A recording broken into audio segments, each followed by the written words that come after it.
क्षत्रिय, वैश्य, शूद्र, चारों वर्ण मिटाती है। भक्ति में सब मिट जाते। सन्यासी का कोई वर्ण नहीं होता। सन्यासी रंगों के पार हो जाता, डंगों के पार हो जाता। सन्यासी परमात्मा का हो जाता। परमात्मा का तो कोई वर्ण नहीं, इसलिए सन्यासी का भी कोई वर्ण नहीं होता। ग्रस्त के वर्ण होते हैं, क्योंकि ग्रस्त के ढंग होते हैं। ग्रस्त संसार में होता है। चार वर्ण को मेट के भक्ति चलाई मूल, गुरु गोविंद के बाग में पलटू फोलिव फूल। वो जो गोविंद का बाग था, गुरु गोविंद के बाग में पलटू फोलिव फूल, और ये पलटू नाम का फूल गुरु के बगीचे में खिला। सहज जलालपुर मून मुड़ाया, अवध टूटी कर धनिया। सहज करें व्यापार, घटई में पलटू निर्गुण बनिया।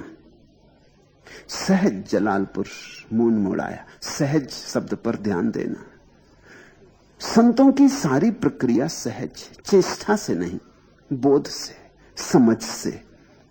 जिस दिन बात समझ में आ गई उस दिन सिर मुंडा लिया, सन्यासी हो गए। ऐसे पलटे, क्षण में पलटे।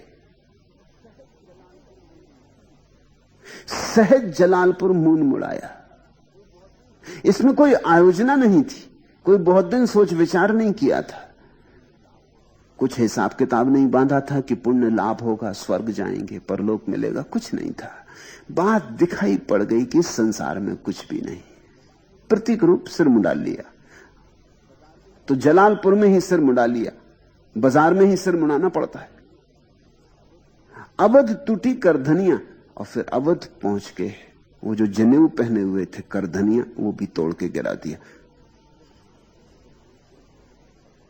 जब राम के नगर पहुंच गए, वहां कैसा वर्ण, फिर कैसा व्रत, फिर कौन हिंदू कौन मुसलमान, फिर कैसा जनेऊ, फिर सारे नियम तोड़ के गिरा दिए।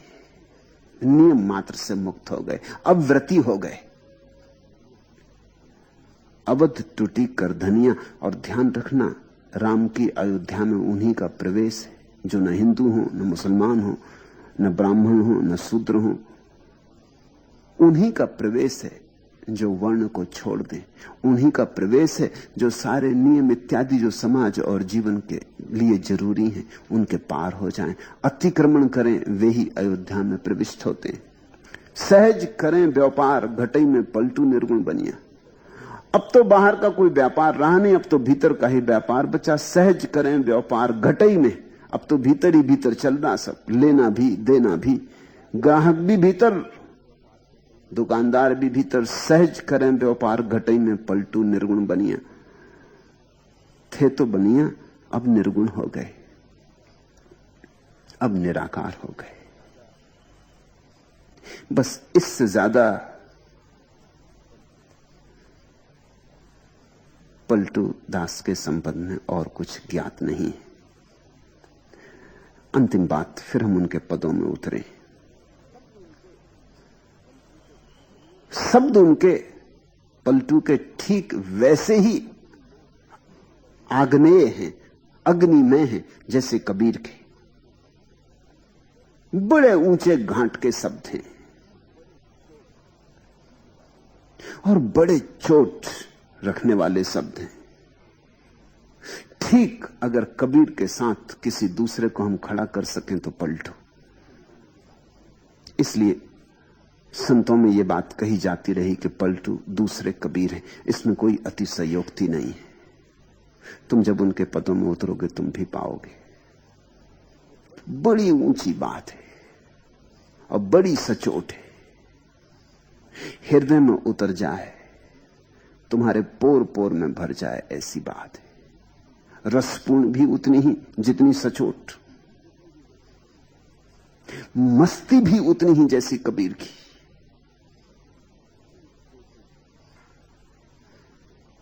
एक एक शब्द से खूब शराब झरती है।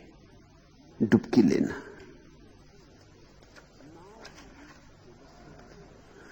नाव मिली केवट नहीं, कैसे उतरे पार। कैसे उतरे पार पथिक विश्वास न आवे। लगे नहीं बैराग यार कैसे के पावे। मन में धरे न ज्ञान नहीं सत्संगति रहनी। बात करे नहीं कान प्रीत बिन जैसे कहनी। छूटी डगमगी नाई संत को वचन न माने। मूर्ख तजे विवेक चतुरई अपनी आने। पलटू सतगुरु शब्द का तनिक न करे विचार। नाव मिली केवट नहीं कैसे उतरे पार।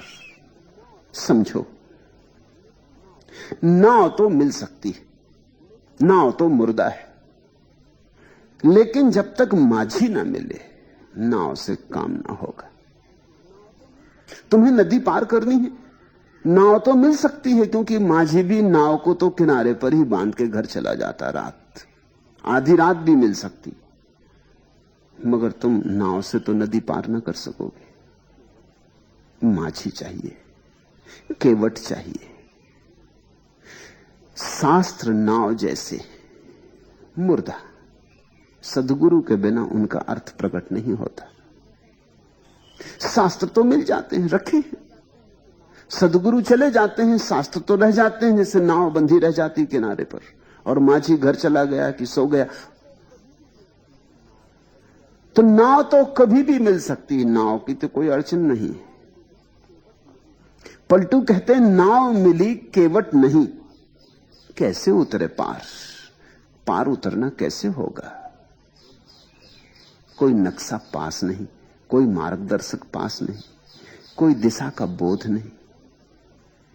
कौन ले जाएगा? कौन साथ देगा? कौन सहारा देगा? कोई चाहिए जीवंत। शास्त्र अपने आप में किसी को भी ले जा नहीं सकता, न गीता, न कुरान, न वेद, क्योंकि वेद का तुम जो अर्थ करोगे वो भी तुम्हारा होगा। नाव कभी चलाई ना हो और तुम नाव चलाओगे तो डूबने की ही ज्यादा संभावना है बजाय उतर जाने के।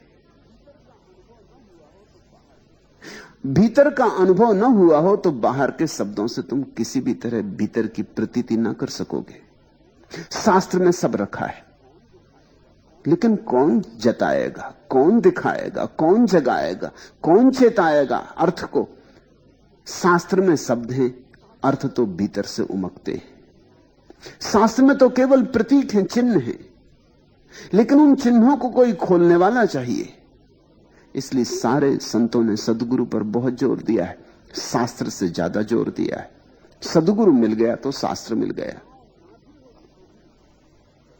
नाव ना भी हो तो भी अगर माझी मिल जाए तो कोई उपाय खोज लेगा, तुम्हें नदी के पार ले जाने का। शायद कंधे पे बिठा के ले जाए, या हो सकता है तैरना सिखा दे तो तुम खुद ही तैर जाओ, या हो सकता है लक्कड़ को बांध के छोटी मोटी नाव बना ले। लेकिन कोई चाहिए जो दूसरे किनारे से परिचित हो। सदगुरु का अर्थ होता है इस किनारे उस किनारे को जानने वाला मिल जाए। इस जगत में उस जगत की पहचान वाला मिल जाए। खड़ा तो हो बाजार में, खड़ा तो हो बाजार में, लेकिन अनुभव उसे परमात्मा का हो। खड़ा तो हो तुम्हारे साथ तुम्हारे जैसा ही, लेकिन कुछ हो उसके भीतर जो तुम जैसा ना हो, जिसने जीवन की सारी गहराइयां देखी हो, पहचानी हो। कबीर ने कहा, कबीरा खड़ा बाजार में लिए लुकाठी हाथ। बाजार में खड़ा हूं, लिए लुकाठी हाथ, लठ लिए खड़ा हूं। हो जिसकी हिम्मत आ जाए तो उसका सिर गिरा दूं, हो जिसकी हिम्मत तो चल पड़े साथ। घर जो बारे अपना चले हमारे साथ। जो तुमने घर समझ रखा है, जो भी तुमने घर समझ रखा है, जहां जहां तुमने मोह बना रखा है और जहां जहां तुमने अपने राग जोड़ रखे हैं और चाहत के सपने बसा रखे, उन सबको जलाने को जो तैयार हो वो हमारे साथ चले। कबीर कहते हैं बाजार में आके खड़ा हो गया हूं, तैयारी पूरी है उस तरफ ले चलने की। जिनकी हिम्मत हो वो मेरे पीछे आ जाएं। कोई चाहिए जो ठीक संसार में खड़ा हो,